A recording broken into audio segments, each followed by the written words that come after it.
ಅದೇನು ಎಲ್ಲ ವಿಷಯದಲ್ಲೂ ನೀನೇ ತೀರ್ಮಾನ ತಗೋಬೇಕಾ? ನಾನು ಸುಮ್ಮನೆ ಇರಬೇಕಾ ಏನು? ನಾನೆಲ್ರಿ ಒಬ್ಬಳೇ ತೀರ್ಮಾನ ತಗೋತೀನಿ? ಕರ್ತನ ಬಳಿ ಕೇಳಿ ತಾನೇ ತೀರ್ಮಾನ ಮಾಡೋದು. ನೀವು ಸ್ವಂತವಾಗಿ ತೀರ್ಮಾನ ಮಾಡ್ತಿದ್ದೀರಾ, ಅದೇ ತಪ್ಪು. ಪ್ಲೀಸ್ ರೀ, ಸ್ವಯವನ್ನು ಆಶ್ರಯಿಸ್ಕೊಳ್ಬೇಡಿ. ಇಂದು ಈ ವಾಕ್ಯವನ್ನು ಕೇಳುತ್ತಿರುವಂಥ ದೇವರ ಮಕ್ಕಳೇ, ನೀವು ಯಾರಾಗಿದ್ದರೂ ಸರಿ, ಇಂದು ಯಾವುದೋ ಒಂದು ಕಾರ್ಯದಲ್ಲಿ, ಯಾವುದೋ ಒಂದು ಸಮಸ್ಯೆಯಲ್ಲಿ ಇದ್ದುಕೊಂಡು ಸಿಕ್ಕಿಕೊಂಡು ಅದರಿಂದ ಹೊರಬರಲಾಗದೆ ಕಣ್ಣೀರಿನಿಂದ ನಿಲ್ಲುತ್ತಿದ್ದೀರಲ್ಲವ, ದೇವರು ಹೇಳುತ್ತಿದ್ದಾರೆ, ನಿನ್ನ ಮಾರ್ಗವನ್ನು ಎಂದಿಗಾದರೂ ಆತನಿಗೆ ಒಪ್ಪಿಸಿಕೊಟ್ಟು ಆತನ ಮೇಲೆ ನಂಬಿಕೆಯಾಗಿರಿ, ಆಗ ಆತನು ನಿಮ್ಮ ಮಾರ್ಗವನ್ನು ಸರಾಗ ಮಾಡುತ್ತಾರೆ.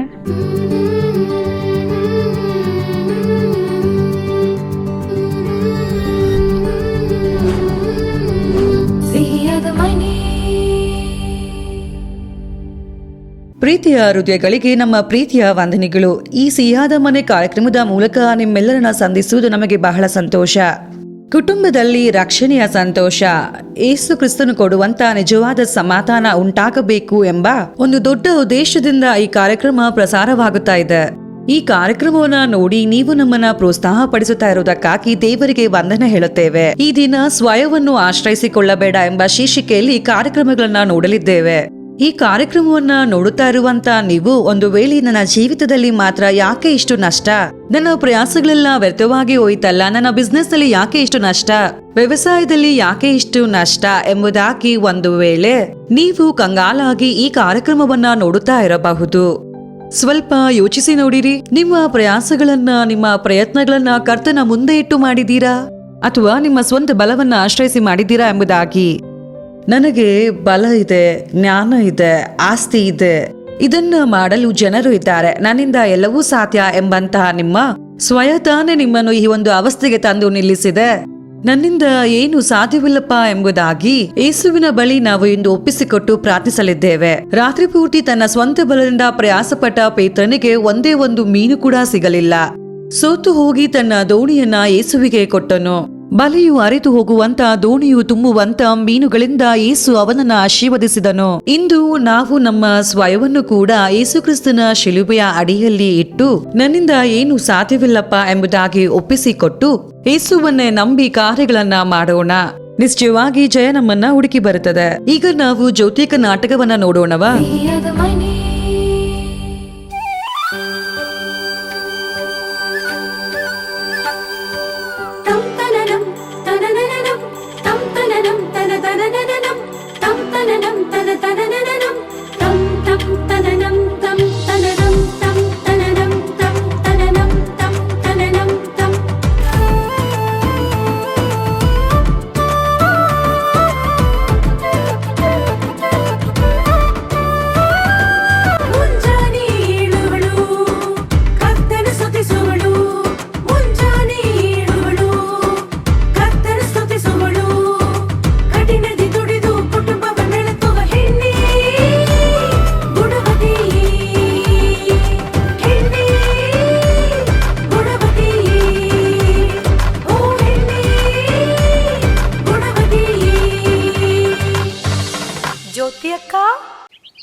ಏನ್ ಆರ್ಮುಗಂ, ಈಗ ಹೇಗಿದ್ದೀರಾ?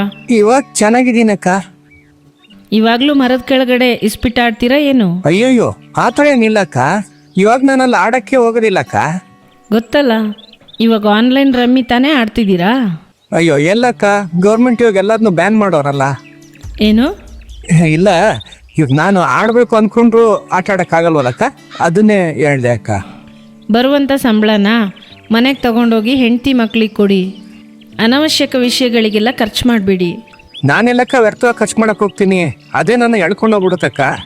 ಆದರೆ ಮುಂಚೆಗಿಂತ ಇವಾಗ ಪರವಾಗಿಲ್ಲಕ್ಕ.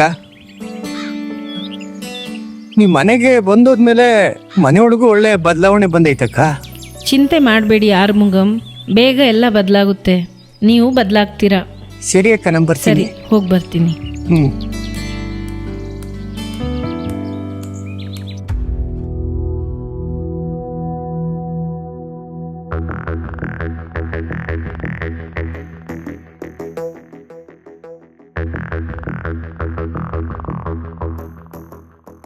ಏನ್ರಿ ತುಂಬ ಯೋಚನೆ ಮಾಡ್ತಿದ್ದೀರಾ? ಎಲ್ಲ ಮನೆ ಬಗ್ಗೆನೇ ಅಮ್ಮ. ಮನೆ ಬಗ್ಗೆನಾ? ದೇವ್ರ ಕೃಪೆಯಿಂದ ನಮಗೆ ಒಳ್ಳೆ ಮನೆನೇ ಸಿಕ್ಕಿದೆ ಅಲ್ವಾ? ಒಳ್ಳೆ ಮನೆ ಸಿಕ್ಕಿದೆ, ಆದರೆ ಸ್ವಂತವಾಗಿ ಸಿಕ್ಕಿಲ್ವಲ್ಲ. ದೇವ್ರು ಕೊಡ್ತಾರ್ರಿ. ಇವಾಗ ಈ ಮನೆ ಕೊಟ್ಟಿದ್ದಾರಲ್ವಾ, ಇದರಲ್ಲಿ ಸಂತೋಷವಾಗಿರೋಣ. ನೀನು ಬೇಕಾದ್ರೆ ಸಂತೋಷವಾಗಿರು. ನನಗೆ ಸ್ವಂತ ಮನೆ ಸಿಕ್ಕಿದ್ರೆ ಸಂತೋಷ. ಏನ್ರಿ ಈ ಥರ ಮಾತಾಡ್ತೀರಾ? ಮತ್ತು ಇನ್ನು ಹೇಗೆ ಮಾತಾಡಬೇಕು? ನಾವು ಈ ಮನೇಲಿ ಇದ್ದೀವಿ ಅಷ್ಟೇ, ನಮಗೆ ಈ ಮನೇನ ಕೊಟ್ಟಿಲ್ಲ. ತಿಳ್ಕೊ ಅದನ್ನ. ಇವಾಗ ಏನು ಮಾಡ್ತೀರಾ? ಮಾಡ್ತೀನಿ, ಏನಾದರೂ ಒಂದು ಮಾಡ್ತೀನಿ, ಬೇಗನೆ ಮಾಡ್ತೀನಿ.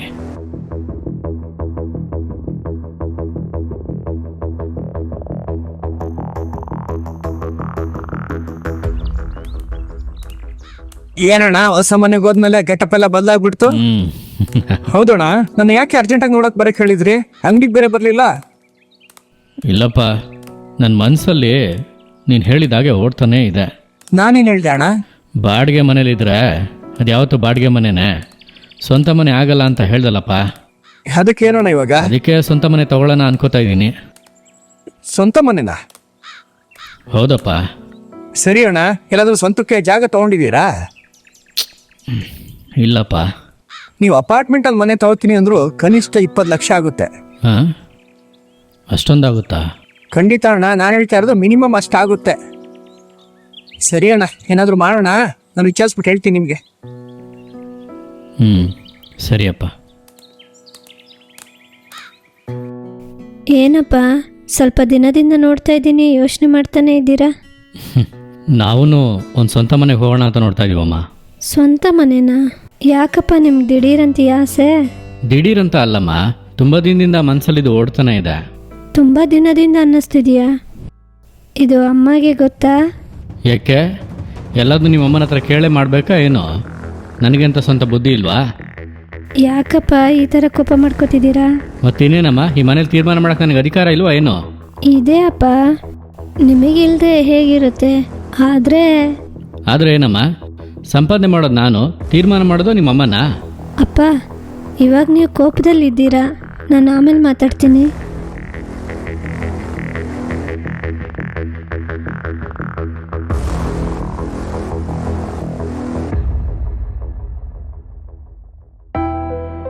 ಯಾಕಪ್ಪ ಈ ಥರ ಮಾತಾಡ್ತಿದ್ದಾರೆ?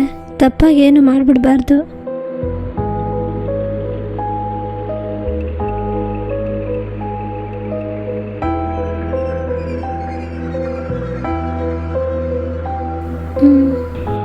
ಏನಮ್ಮ, ಬರ್ತಾ ಬರ್ತಾ ನಮ್ಮ ಮನೇಲಿ ಎಲ್ಲರೂ ಯೋಚನೆ ಮಾಡೋಕೆ ಆರಂಭಿಸಿದ್ದೀರಾ?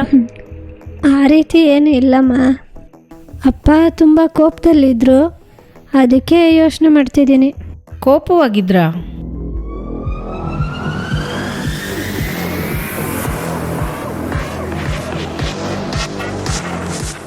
ಅಪ್ಪ ಆ ಥರ ಮಾತಾಡಿದ್ರಾ? ಹೌದಮ್ಮ. ಹೋಗ್ತಾ ಹೋಗ್ತಾ ಸರಿ ಹೋಗುತ್ತಮ್ಮ. ನೀನು ತುಂಬ ಯೋಚನೆ ಮಾಡಬೇಡ, ಹೋಗಿ ಏನಾದರೂ ಕೆಲಸ ಇದ್ರೆ ಮಾಡು. ಸರಿ ಅಮ್ಮ.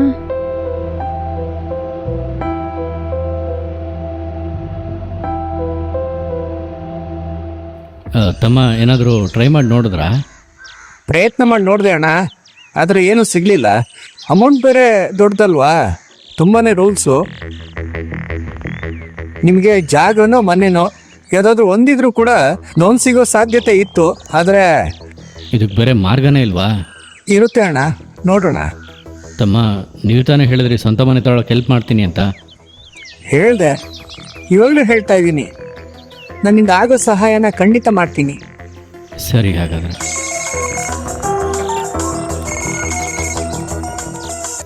ಹಲೋ,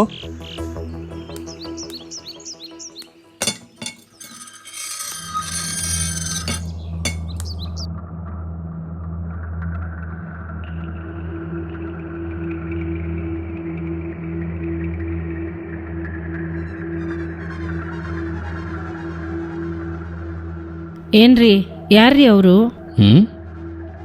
ಯಾರು? ಅದೇ ಇವಾಗ ಮನೆಯಿಂದ ಇಬ್ಬರು ಹೊರಗಡೆ ಹೋದ್ರಲ್ಲ, ಕೈಯಲ್ಲಿ ಫೈಲೆಲ್ಲ ಹಿಡ್ಕೊಂಡಿದ್ರು. ನೋಡೋಕೆ ಕೂಡ ಏನೋ ಬ್ಯಾಂಕಲ್ಲಿ ಕೆಲಸ ಮಾಡೋ ಥರ ಕಾಣ್ತಾ ಇದ್ರು. ಅದೇ ನೀನೇ ಹೇಳ್ಬಿಟ್ಟಲ್ಲ, ಬ್ಯಾಂಕಲ್ಲಿ ಕೆಲಸ ಮಾಡ್ತಾರೆ ಅಂತ. ಬ್ಯಾಂಕಾ? ಯಾವ ಬ್ಯಾಂಕು? ಏನಕ್ಕೆ ಬಂದಿದ್ರು? ಬ್ಯಾಂಕ್ ಅಂದರೆ ಬ್ಯಾಂಕಲ್ಲ, ಸ್ವಂತ ಫೈನಾನ್ಸ್ ಕಂಪ್ನಿ ನಡೆಸ್ತಾ ಇದ್ದಾರೆ. ಫೈನಾನ್ಸ್ ಕಂಪ್ನಿನಾ? ಅವ್ರು ಯಾಕೆ ಇಲ್ಲಿ ಬಂದಿದ್ರು? ಏನು ಜೊತೆ ಪ್ರಶ್ನೆ ಮೇಲೆ ಪ್ರಶ್ನೆ ಕೇಳ್ತಾ ಇದೀಯಾ? ಎಲ್ಲ ಪ್ರಶ್ನೆಗೂ ಉತ್ತರ ಕೊಡಲೇಬೇಕಾ ಏನು? ಏನ್ರಿ ಈ ಥರ ಮಾತಾಡ್ತೀರಾ?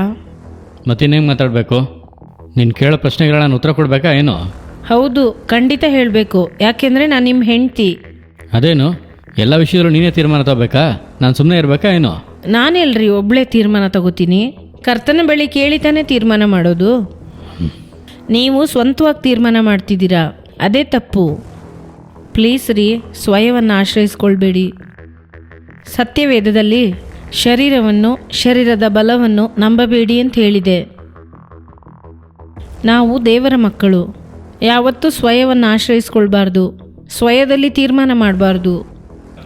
ಇದನ್ನು ನಾನು ಹೇಳಿ ನಿಮಗೆ ಅರ್ಥ ಮಾಡಿಸ್ಬೇಕಾಗಿಲ್ಲ. ಇವಾಗ ಏನು ಹೇಳ್ತಿದ್ಯಾ? ನಾನು ತಗೊಳ್ಳೋ ತೀರ್ಮಾನ ತಪ್ಪಾಗಿರುತ್ತೆ ಅಂತ ಹೇಳ್ತಿದ್ಯಾ? ನಾನು ಆ ಥರ ಹೇಳ್ತಾ ಇಲ್ಲ ರೀ. ಸ್ವಯದಲ್ಲಿ ಮಾಡಿದರೆ ಆ ತೀರ್ಮಾನ ತಪ್ಪಾಗುತ್ತೆ. ಯಾವ್ದು ಸರಿ ಯಾವ್ದು ತಪ್ಪು ಅಂತ ನನಗೂ ಗೊತ್ತು. ನಾನು ನಿಂಗೆ ಎಷ್ಟೋ ಸಲ ಹೇಳಿದ್ದೀನಿ ನನ್ನ ಜೊತೆ ಈ ಥರ ಮಾತಾಡಬೇಡ ಅಂತ. ಇನ್ನು ಎಷ್ಟು ಸಲ ಹೇಳ್ಬೇಕು ನಿನಗೆ? ಏನು ಅಂದರೆ, ನಾನು ಏನು ಹೇಳ್ತಾ ಇದ್ದೀನಿ ಅಂದರೆ, ನೀನೇನು ಹೇಳಬೇಡ. ಏನು ಅಂದರೆ, ಯಾವಾಗ ನೋಡಿದ್ರೆ ಏನಾದ್ರು ಹೇಳ್ತಾನೆ ಇರ್ತಾಳೆ.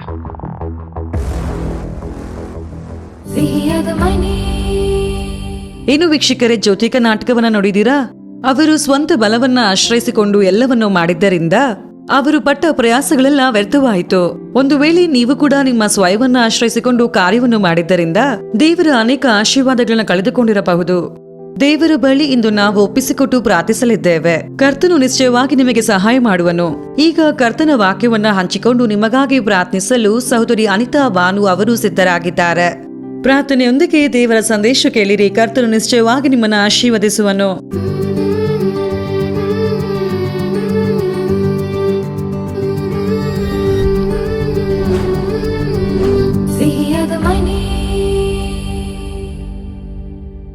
ಕ್ರಿಸ್ತನಲ್ಲಿ ಪ್ರಿಯರಾದವರೇ, ದೇವರಾಗಿರುವ ಯೇಸು ಕ್ರಿಸ್ತನ ನಾಮದಲ್ಲಿ ಈ ಸಿಹಿಯಾದ ಮನೆ ಕಾರ್ಯಕ್ರಮವನ್ನು ನೋಡುತ್ತಿರುವ ನಿಮ್ಮೆಲ್ಲರಿಗೂ ಯೇಸು ಬಿಡಿಸುತ್ತಾನೆ ಸೇವೆಯ ಮೂಲಕ ನಿಮ್ಮನ್ನು ಆಹ್ವಾನಿಸುವುದರಲ್ಲಿ ನಾವು ಬಹಳ ಸಂತೋಷ ಪಡುತ್ತೇವೆ.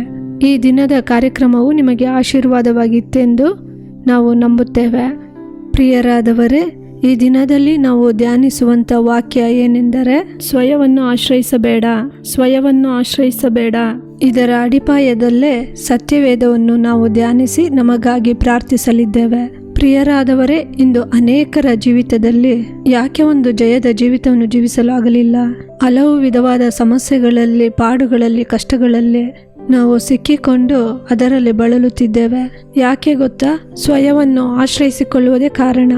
ನೋಡಿರಿ, ಅನೇಕ ಮನುಷ್ಯರು ಏನು ಮಾಡುತ್ತಾರೆ ಎಂದರೆ, ಮನುಷ್ಯರನ್ನು ನಂಬಿ ಬಾಳುತ್ತಾರೆ, ಹಣವನ್ನು ನಂಬಿ ಬಾಳುತ್ತಾರೆ, ಲೋಕವನ್ನು ನಂಬಿ ಬಾಳುತ್ತಾರೆ, ಕೆಲಸವನ್ನು ನಂಬಿ ಬಾಳುತ್ತಾರೆ. ಅನೇಕ ನಂಬಿಕೆಗಳಲ್ಲಿ ಅವರು ಸಿಕ್ಕಿಕೊಳ್ಳುವುದರಿಂದಲೇ, ನಂಬಿ ಬಾಳುವುದರಿಂದಲೇ ಅನೇಕ ಸಮಸ್ಯೆಗಳಲ್ಲಿ, ಇಕ್ಕಟ್ಟುಗಳಲ್ಲಿ ಅವರು ಸಿಕ್ಕಿಕೊಳ್ಳುತ್ತಾರೆ. ತಲ್ಲಾಡುವಂಥ ಜೀವಿತ, ಮೋಸ ಹೋದಂಥ ಜೀವಿತ, ಎಷ್ಟೋ ವಿಧಗಳಲ್ಲಿ ಎದುರು ನೋಡುವಂಥ ಕಾರ್ಯಗಳು ಅವರ ಜೀವಿತದಲ್ಲಿ ನಡೆಯುವುದಿಲ್ಲ, ಆಗುವುದೂ ಇಲ್ಲ. ಇದಕ್ಕೆಲ್ಲ ಏನು ಕಾರಣ ಗೊತ್ತಾ? ಈ ಸ್ವಯವನ್ನು ಆಶ್ರಯಿಸಿಕೊಳ್ಳುವುದೇ ಕಾರಣ. ಆದರೆ ಸತ್ಯವೇದವು ನಮಗೆ ಏನು ಹೇಳುತ್ತದೆ ಎಂದು ನೋಡಿದರೆ, ಜ್ಞಾನೋಕ್ತಿಗಳು 3ನೇ ಅಧ್ಯಾಯ 5-6 ವಾಕ್ಯಗಳನ್ನು ಓದಿ ನೋಡಿರಿ. ಸ್ವಬುದ್ಧಿಯನ್ನೇ ಆಧಾರ ಮಾಡಿಕೊಳ್ಳದೆ ಪೂರ್ಣ ಮನಸ್ಸಿನಿಂದ ಯೆಹೋವನಲ್ಲಿ ಭರವಸವಿಡು. ನಿನ್ನ ಎಲ್ಲ ನಡವಳಿಯಲ್ಲಿ ಆತನ ಚಿತ್ತಕ್ಕೆ ವಿಧೇಯನಾಗಿರು. ಆತನೇ ನಿನ್ನ ಮಾರ್ಗಗಳನ್ನು ಸರಾಗ ಮಾಡುವನು. ಇದೇ ಕರ್ತನ ವಾಕ್ಯ. ಈ ವಾಕ್ಯದ ಪ್ರಕಾರ ನಾವು ಬಾಳಲು ಒಪ್ಪಿಸಿಕೊಟ್ಟರೆ ನಮಗ್ಯಾಕೆ ಗೊಂದಲ? ಅನೇಕರ ಜೀವಿತದಲ್ಲಿ ಸ್ವಂತವಾಗಿ, ಸ್ವಯವಾಗಿ ತೀರ್ಮಾನವನ್ನು ತೆಗೆದುಕೊಳ್ಳುವುದು, ದೇವರ ಬಳಿ ವಿಚಾರಿಸುವುದಿಲ್ಲ, ಕೇಳುವುದಿಲ್ಲ, ದೇವರನ್ನು ಮುಂದೆ ಇಡುವುದಿಲ್ಲ, ಸ್ವಂತವಾಗಿ ಮಾಡುವುದು, ಬಿಸ್ನೆಸ್ ಪ್ರಾರಂಭಿಸುವುದು, ವಿವಾಹ ಕಾರ್ಯಗಳನ್ನು ರೂಪಿಸಿಕೊಳ್ಳುವುದು, ಭವಿಷ್ಯತ್ತನ್ನು ರೂಪಿಸಿಕೊಳ್ಳುವುದು, ಈ ರೀತಿ ಅನೇಕ ಕಾರ್ಯಗಳಲ್ಲಿ ನಾವು ಸ್ವಯವನ್ನು ಆಶ್ರಯಿಸಿಕೊಳ್ಳುವುದರಿಂದಲೇ ಎಷ್ಟೋ ನಷ್ಟಗಳನ್ನು ಅನುಭವಿಸುತ್ತೇವೆ, ಎಷ್ಟೋ ಕಣ್ಣೀರಲ್ಲಿ ಹಾದು ಬರುತ್ತೇವೆ. ಅದಕ್ಕೆ ಕಾರಣ ನಾವೇ. ಕೊರತೆ ಹೇಳುವುದಕ್ಕೆ ಬೇರೆ ಯಾರೂ ಅಲ್ಲ. ಈ ಸ್ವಯ ನಮ್ಮಲ್ಲಿ ಇರಬಾರದು. ಸ್ವಯ ಬುದ್ಧಿ ನಮಗೆ ಇದ್ದರೂ ನಮ್ಮಲ್ಲಿ ಟ್ಯಾಲೆಂಟ್ ಇರಬಹುದು, ಸ್ವಂತ ಬುದ್ಧಿ ಇರಬಹುದು. ಆದರೆ ಅದನ್ನಿಟ್ಟು ನಾವು ಏನು ಮಾಡಲಾಗುವುದಿಲ್ಲ. ದೇವರನ್ನು ನಾವು ಆಧಾರ ಮಾಡಿಕೊಳ್ಳಬೇಕು. ನಮ್ಮನ್ನು ಸೃಷ್ಟಿ ಮಾಡಿದಂಥ ಒಬ್ಬ ತಂದೆ ಇದ್ದಾರೆ. ಕುರಿಯನ್ನು ಕುರಿತು ಕುರಿಗೆ ಅಕ್ಕರೆ ಇಲ್ಲ, ಕುರಿಗಳನ್ನು ಕುರಿತು ಕುರುಬನಿಗೆ ಅಕ್ಕರೆ. ಯಾವಾಗ ನೀರು ಕೊಡಬೇಕು, ಯಾವಾಗ ಹುಲ್ಲು ಕೊಡಬೇಕು, ಹೇಗೆ ಶತ್ರುವಿಂದ ಬಿಡಿಸಬೇಕು. ಅದೇ ರೀತಿ ಮಗುವಿಗೆ ಅಕ್ಕರೆ ಇರುವುದಿಲ್ಲ, ತಂದೆಗೆ ಅಕ್ಕರೆ ಇರುವುದು. ಅದೇ ರೀತಿಯೇ ನಮಗೆ ಒಬ್ಬ ತಂದೆ ಇದ್ದಾರಲ್ಲ, ಆ ತಂದೆಯನ್ನು ಮುಂದೆ ಇಡುತ್ತೇವಾ? ನಾವು ಯೋಚಿಸಿ ಆತನ ಬಳಿ ಕೇಳುತ್ತೇವಾ? ಆಲೋಚನೆ ಕೇಳುತ್ತೇವಾ? ಇಲ್ಲವೇ ಇಲ್ಲ. ಆದ್ದರಿಂದಲೇ ವಾಕ್ಯ ಸ್ಪಷ್ಟವಾಗಿ ಹೇಳುತ್ತದೆ, ನಿನ್ನ ಎಲ್ಲ ನಡವಳಿಕೆಯಲ್ಲಿ ಆತನ ಚಿತ್ತಕ್ಕೆ ವಿಧೇಯನಾಗಿರು, ಆತನೇ ನಿನ್ನ ಮಾರ್ಗಗಳನ್ನು ಸರಾಗ ಮಾಡುವನು.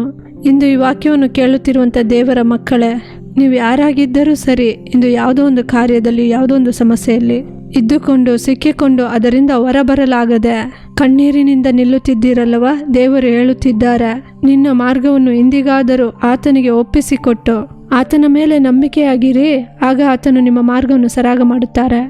ಏನೇ ಮಾಡಿದರೂ ಅದನ್ನು ಸಫಲ ಮಾಡುವುದು ಕರ್ತನೆ. ಆತನ ಮೇಲೆ ನಂಬಿಕೆ ಇಡದೆ ನಮ್ಮ ಸ್ವಂತ ಬುದ್ಧಿಯನ್ನು ಆಧಾರ ಮಾಡಿ ಬಾಳುವುದು ಆಪತ್ತಿನಲ್ಲಿ ವಿಪತ್ತಿನಲ್ಲಿ ಅನೇಕ ರೀತಿ ನಮ್ಮನ್ನು ಸಿಕ್ಕಿಸುತ್ತದೆ. ಇಂತಹ ಒಂದು ಜೀವಿತ ನಮ್ಮ ಬಾಳಲ್ಲಿ ಇರಬಾರದು. ನೋಡಿರಿ, ದಾವೀದನನ್ನು ಕುರಿತು ದೇವರು ಒಂದು ಸಾಕ್ಷಿಯನ್ನು ಕೊಡುತ್ತಾರೆ. ಅಪೊಸ್ತಲರ ಕೃತ್ಯದವರಿಗೆ 13ನೇ ಅಧ್ಯಾಯ 22ರಲ್ಲಿ, ಅವನು ನನಗೆ ಒಪ್ಪುವ ಮನುಷ್ಯನು, ಅವನು ನನ್ನ ಇಷ್ಟವನ್ನೆಲ್ಲ ನೆರವೇರಿಸುವವನು ಎಂದು ದೇವರು ದಾವೀದನನ್ನು ಕುರಿತು ಸಾಕ್ಷಿ ಕೊಡುತ್ತಾರೆ. ದಾವೀದನು ಒಬ್ಬ ಕುರಿ ಮೇಯಿಸುವವನೇ, ಆದರೆ ಇಸ್ರಾಯೇಲ್ ದೇಶಕ್ಕೆ ರಾಜನಾಗಿ ದೇವರು ಆರಿಸಿಕೊಂಡು ಉನ್ನತಿಸಿದರು. ಏಕೆ ಗೊತ್ತಾ? 1 ಸಮುವೇಲ 30ನೇ ಅಧ್ಯಾಯದಲ್ಲಿ ಸತ್ಯವೇದವನ್ನು ತೆಗೆದು ನೋಡಿರಿ. ದಾವೀದನು ಒಂದೊಂದು ಕಾರ್ಯಗಳಲ್ಲಿ ಎಷ್ಟೋ ಉಪದ್ರವ, ಇಕ್ಕಟ್ಟು, ಕಷ್ಟಗಳಲ್ಲಿ ಹಾದು ಹೋದರು.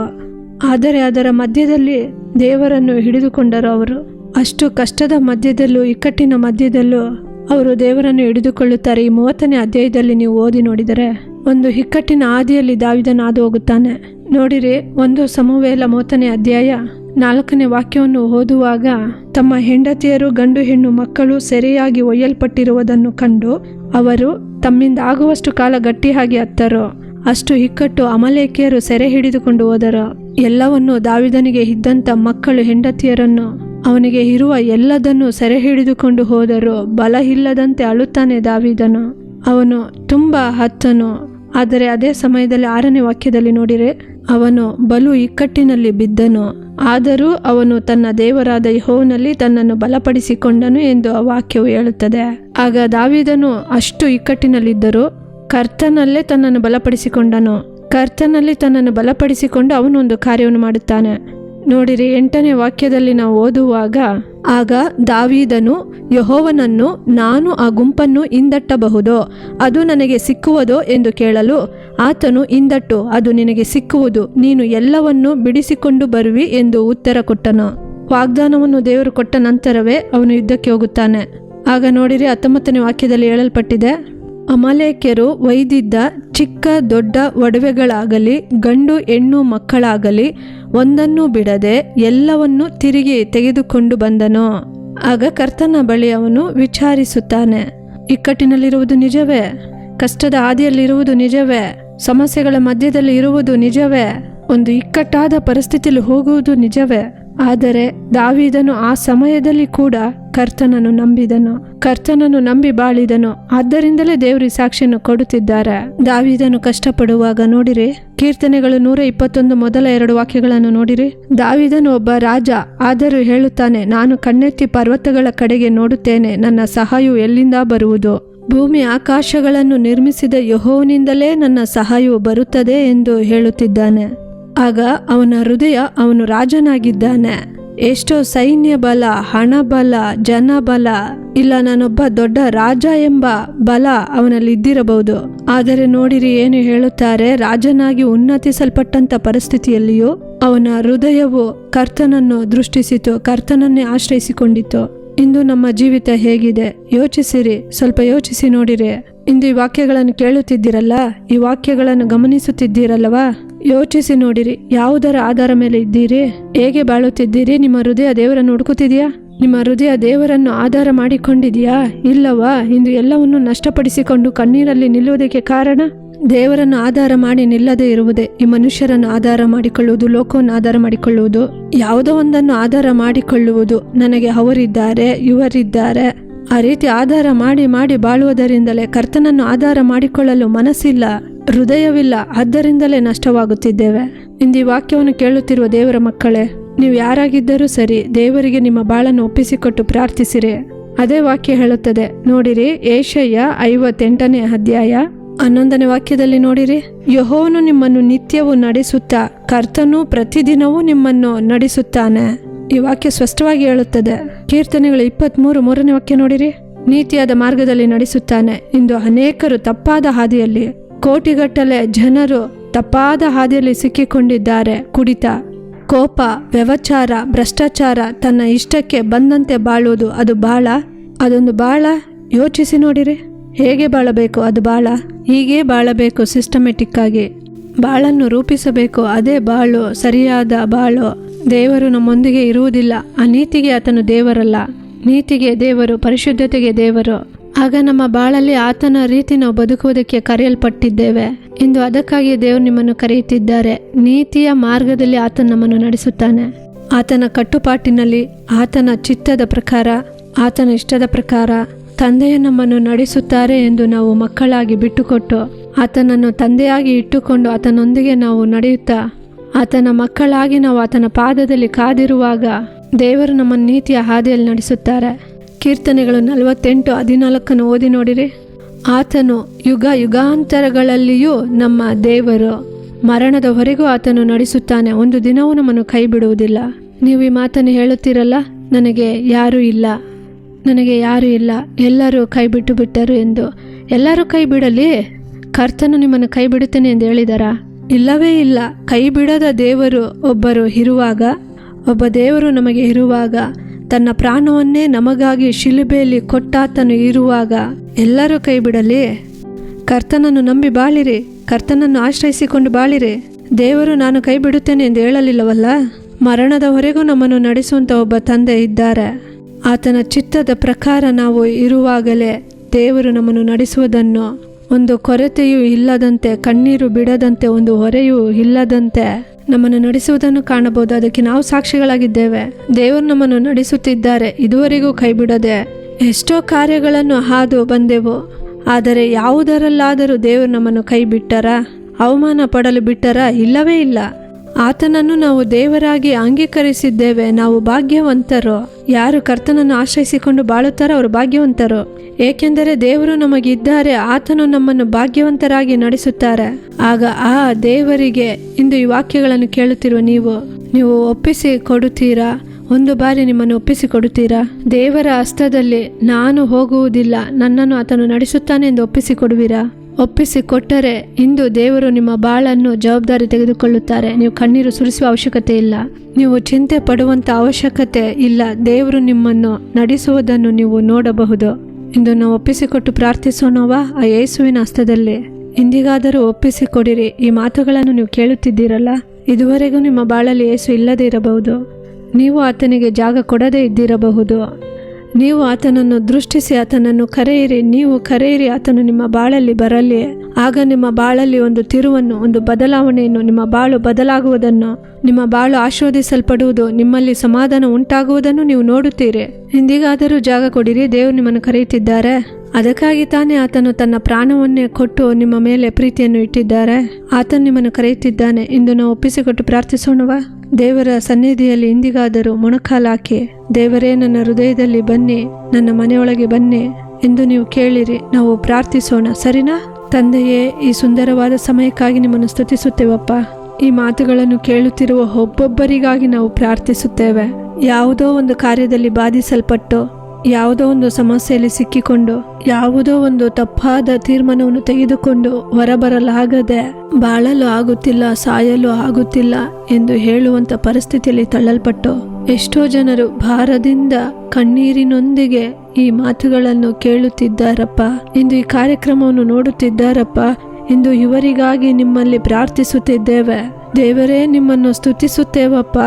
ಅಪ್ಪ, ಇದುವರೆಗೂ ಅವರು ನಿಮಗೆ ಜಾಗ ಕೊಡಲಿಲ್ಲ, ಅವರ ಬಾಳಲ್ಲಿ ನೀವು ಹೋಗಲಿಲ್ಲ. ಇಂದು ಅವರು ನಿಮ್ಮನ್ನು ಕೂಗುತ್ತಿದ್ದಾರೆ ಅಪ್ಪ, ನಿಮ್ಮನ್ನು ದೃಷ್ಟಿಸಿ ನೋಡುತ್ತಿದ್ದಾರಲ್ಲವ. ಇಂದು ದೇವರೇ, ನೀವು ಒಬ್ಬೊಬ್ಬರ ಹೃದಯದಲ್ಲಿ ಬನ್ನಿರಿ, ಒಬ್ಬೊಬ್ಬರ ಮನೆ ಒಳಗೆ ನೀವು ಬನ್ನಿ ದೇವರೇ.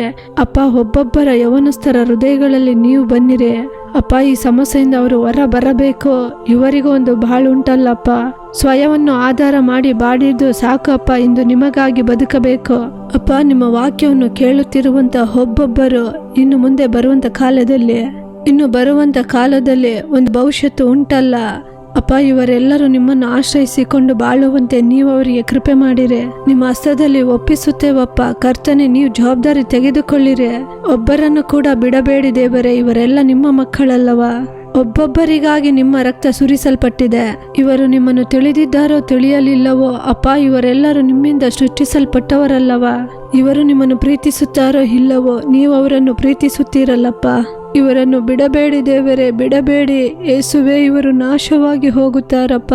ಅಪ್ಪ, ನಿಮ್ಮನ್ನು ಸ್ತುತಿಸುತ್ತೇವೆ. ಇವರು ನಿಮ್ಮನ್ನು ಸ್ತುತಿಸಲು ತಿಳಿಯದೆ ಅಪ್ಪ, ನಿಮ್ಮಲ್ಲಿ ಬಾಳಲು ತಿಳಿಯದೆ ಅಪ್ಪ, ಮನಸ್ಸಿಗೆ ಬಂದಂತೆ ಇಷ್ಟದ ಪ್ರಕಾರ ಬಾಳಿದ್ದಾರಪ್ಪ.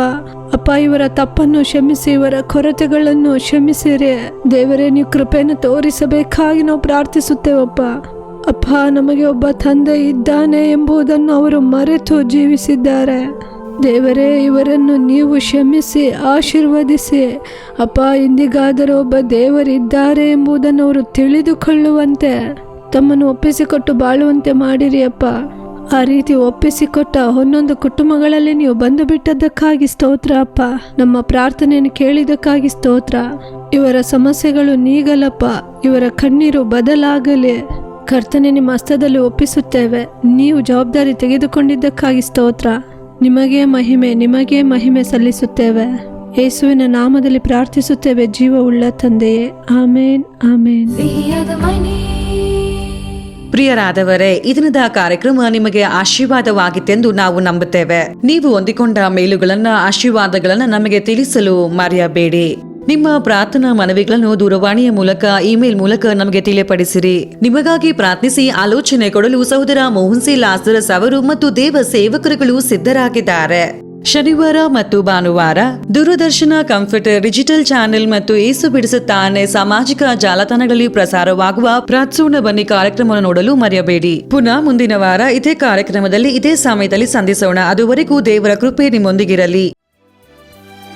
For further details and prayer support, Jesus Redeems Ministries, Nalamavadi, Thoothukudi District, 628-211.